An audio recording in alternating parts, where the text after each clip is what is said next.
ନାହିଁ ନାହିଁ ନାହିଁ ମୁଁ ଆପଣମାନେ କାହିଁକି ଅଶ୍ଳୀଳତାକୁ ଏତେ ଆଦର କରୁଛନ୍ତି?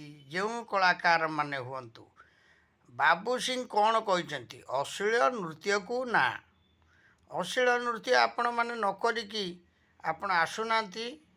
ଆଇଟମ୍ ଗାର୍ଲ ମାନେ ଯେଉଁମାନେ ସବୁ ଆସିକି ମିଡ଼ିଆ ସାମ୍ନାକୁ ଏଡ଼େ ଏଡ଼େ ବଡ଼ କଥା କହୁଛନ୍ତି, ସେମାନଙ୍କର କ'ଣ ମାଆ ଭଉଣୀ ପରିବାର ନାହିଁ? ଆପଣମାନେ ଆସନ୍ତୁ, ଏନ୍ଜୟ କରନ୍ତୁ।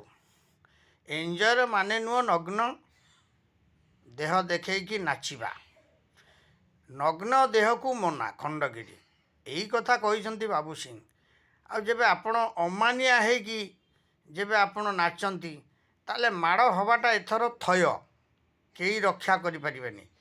ଖାଲି ଖଣ୍ଡଗିରିରୁ ଇଏ ଆରମ୍ଭ ହେଲା, ଇଏ ଅଲ୍ ଓଭର୍ ଓଡ଼ିଶାରେ ମଧ୍ୟ ସୃଷ୍ଟି କରିବ। ଏ ନାଟକ ମଧ୍ୟ ଓଡ଼ିଶାରେ ଲାଗୁ ହେଇଯିବ। ବାବୁ ସିଂ ଯେଉଁଟା କଲେ ନା, ଏଇଟା ଓଡ଼ିଶାରେ ହିଁ ଲାଗୁ ହେଇଯିବ।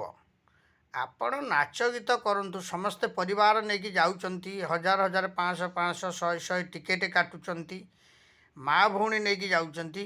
ଆଉ ସେମାନେ କ'ଣ ଏଇ ଲଙ୍ଗଳା ନୃତ୍ୟ ଦେଖିବେ? ୟାକୁ ବାବୁ ସିଂ କହିଛନ୍ତି ବୋଲି ଆପଣ ବାବୁ ସିଂକି ବହୁତ ତାଚ୍ଛଲ୍ୟ କରିକି ସବୁ କଥାବାର୍ତ୍ତା କରୁଛନ୍ତି। ଏହା ଠିକ୍ ନୁହଁ। ବାବୁ ସିଂ କ'ଣ କହିଛନ୍ତି ତାକୁ ମୁଣ୍ଡରେ ପୁରେଇବାକୁ ଥରେ ଚେଷ୍ଟା କରନ୍ତୁ।